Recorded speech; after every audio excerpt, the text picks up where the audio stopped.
नमस्कार दोस्तों, माई एफएम के माई समर कैंप में आप सबका बहुत बहुत स्वागत है। और मैं हूं आपका दोस्त और आज का आपका होस्ट अमित शंकर। उम्मीद करता हूं कि आप स्वस्थ एवं सानंद होंगे। और आज के इस संस्करण में हम फिर से आपके लिए बहुत अच्छी हटके आउट ऑफ द बॉक्स कहानी लेके आए हैं। और इस कहानी के साथ साथ हम आपको एक बहुत सीक्रेट टिप बताएंगे कि अच्छी कहानियां कैसे लिखते हैं। तैयार हैं आप? चलिए शुरू करते हैं।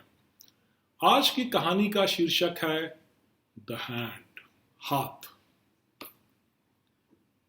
शाम 5:30, 5:40 का वक्त है। बंबई के प्रियदर्शनी पार्क का ये सीन है। समुंदर की लहरें आराम से हिचकोले खा रही हैं। पार्क में अच्छी खासी भीड़ भाड़ है। सूरज करीब करीब ढलने को है। झुरमुट सा अंधेरा फैल रहा है। और इन सब के बीच पार्क के एक कोने में 27-28 साल का युवक कमीज पैंट पहने एक कंधे पे झोला टांगे खड़ा है। यह युवक बार बार अपनी घड़ी की तरफ देख रहा है। 5:40, 20 मिनट अभी और है। क्या करे वो 20 मिनट? वो नहीं चाहता है कि कोई कोई उसे देखे, किसी का ध्यान उसकी तरफ आए। भीड़ में खो जाने के लिए वो पार्क की तरफ चलना शुरू कर देता है। पार्क में लोग सैर कर रहे हैं, लोग व्यायाम कर रहे हैं, लोग बातें कर रहे हैं। चलते चलते अचानक उसकी निगाह एक कोने पे पड़ती है जहां पे 4-5 लोग खड़े हैं। वो चौंक सा जाता है। ये कौन लोग हैं? पिछले एक हफ्ते से जब वो रोज इस पार्क को देखने आ रहा था, समझने आ रहा था, परखने आ रहा था, तब तो ऐसी भीड़ यहां ना होती थी। ये नहीं हो सकता है, कहीं उसका प्लान खराब ना हो जाए। वो तेज कदमों से चलते हुए वो जो थोड़े से लोग खड़े थे उनके पास पहुंचता है। वहां जब वो पहुंचता है तो देखता है ये जो लोगों का एक सर्कल सा बना हुआ था, उसके उस तरफ 3 बच्चे, कम उम्र के बालक, 16, 17, 18 साल के बालक, जो अंधे हैं शायद, काला चश्मा पहन के वहां बैठे हैं। और उनके सामने लोग बैठे हैं जिनके वो हाथ दबा रहे हैं। उसे कुछ समझ में नहीं आता ये क्या हो रहा है। उस भीड़ में खड़े एक व्यक्ति से वो पूछता है कि भाई साहब, कौन लोग हैं ये? वो व्यक्ति हंसते हुए बोलता, अरे ये एक एनजीओ है।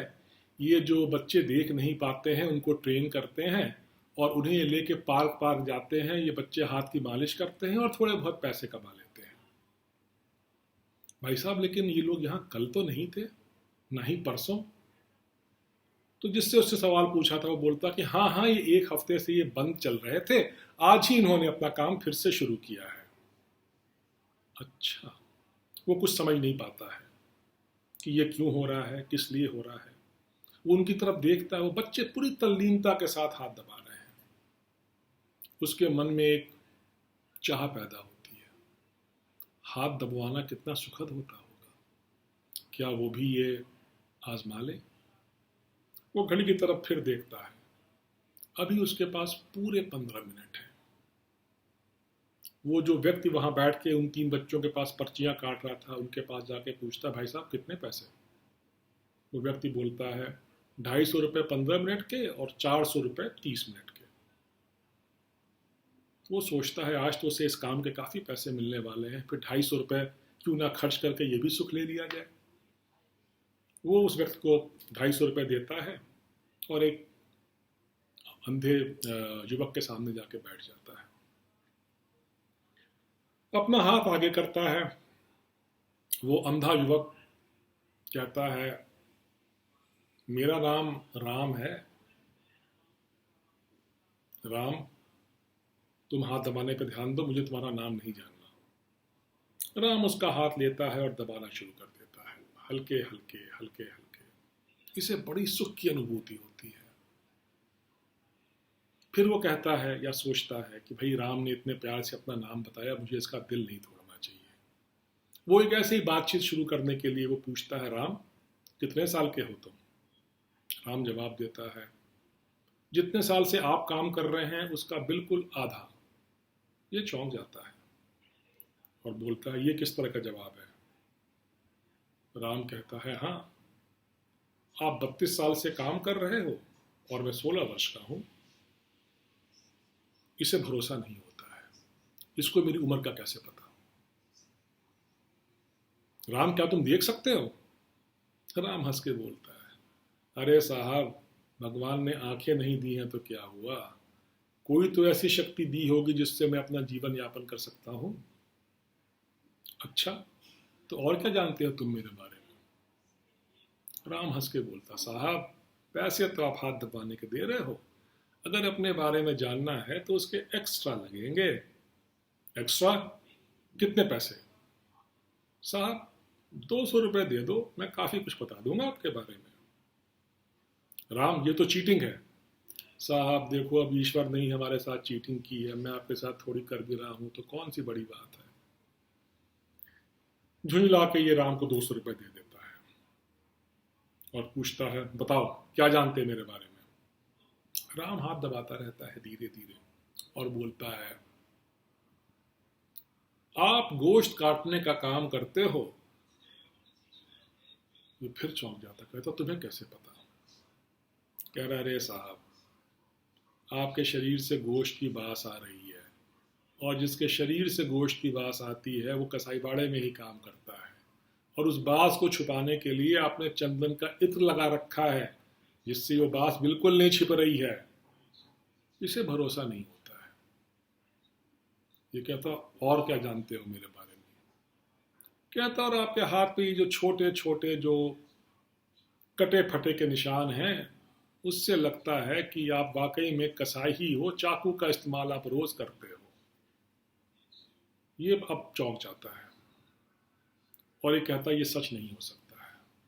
ये राम के पास आगे झुकता है, कहता, राम, जल्दी बताओ तुम्हें मेरे बारे में और क्या पता लग रहा है। राम हंसता है और आराम से हाथ दबाते हुए बोलता है, साहब, पता तो ये भी लग रहा है कि आप काफी परेशान हो। तुम्हें कैसे पता राम? अरे साहब, आपके हाथ में पसीना आ रहा है और मुझे तो लगता है कि आपके चेहरे से भी पसीना टपक रहा होगा। ये अपना हाथ वापस खींच लेता है, कहता, तुम देख सकते हो? नहीं साहब, मैं बिल्कुल नहीं देख सकता हूं, मैं जन्म से ही अंधा हूं। राम, तुम झूठ बोल रहे हो, तुम देख सकते हो। साहब भरोसा करिए, मैं नहीं देख सकता हूं। ये राम के और पास जाता है और बोलता है, और क्या पता है तुम्हें मेरे बारे में? राम फिर हंसता है, कहता, साहब जितने परेशान हो उससे तो मुझे यही लग रहा है जैसे आप किसी का खून करने आए हो। ये बिल्कुल से खड़ा होता है, झोला लेता है और जल्दी जल्दी जल्दी वहां से वापस चला जाता है। राम चिल्लाता है, अरे साहब कहां गए? ये तेजी से चलते हुए पार्क के बाहर आता है, अपनी जेब से फोन निकालता है, एक नंबर डायल करता है और बोलता है, आज मंत्री जी का खून करना संभव नहीं है, लगता किसी को खबर हो गई है और यहां उनके लोग फैल गए हैं, बाद में बात करता हूं। ये थी कहानी द हैंड। अब इस कहानी से हमें क्या टिप मिलती है? इस कहानी में आप गौर करिएगा, ये कहानी डायलॉग बेस्ड है।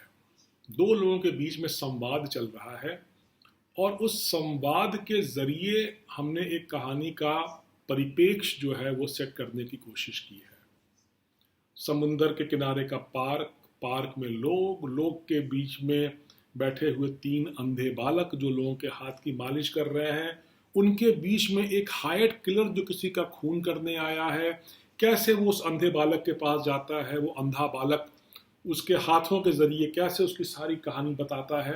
ये एक बहुत हटके सेटिंग है। तो इस कहानी से जो सीख मिलती है वो ये मिलती है कि जब आप कहानी लिखते हैं, कहानी लिखने के समय भरपूर कोशिश करिए कि आपके कहानी की सेटिंग, आपके कहानी के पात्र, आपके कहानी का नरेशन जो हो वो बिल्कुल हटके हो। जब तक आपके कहानी की सेटिंग, आपके कहानी के पात्र और आपके कहानी का नरेशन हटके नहीं होगा, सुनने वालों को उसमें कोई भी रुचि ना होगी। तो cliché characters make a cliché story, cliché setting makes a cliché story, cliché narrative makes a cliché story. अगर आपको ये क्लीशे तोड़ना है तो आपको नए किरदार लाने होंगे, नई सेटिंग लानी होगी, तभी आपका नैरेटिव या आपकी कहानी नहीं होगी। तो इसके साथ मैं आपसे विदा लेता हूँ। अगले वीडियो में मैं आपसे फिर मिलूंगा एक नई कहानी और कुछ बहुत ही आसान टिप के साथ। तब तक अपना ख्याल रखिए, सुरक्षित रहिए। जय हिंद, जय भारत, नमस्कार।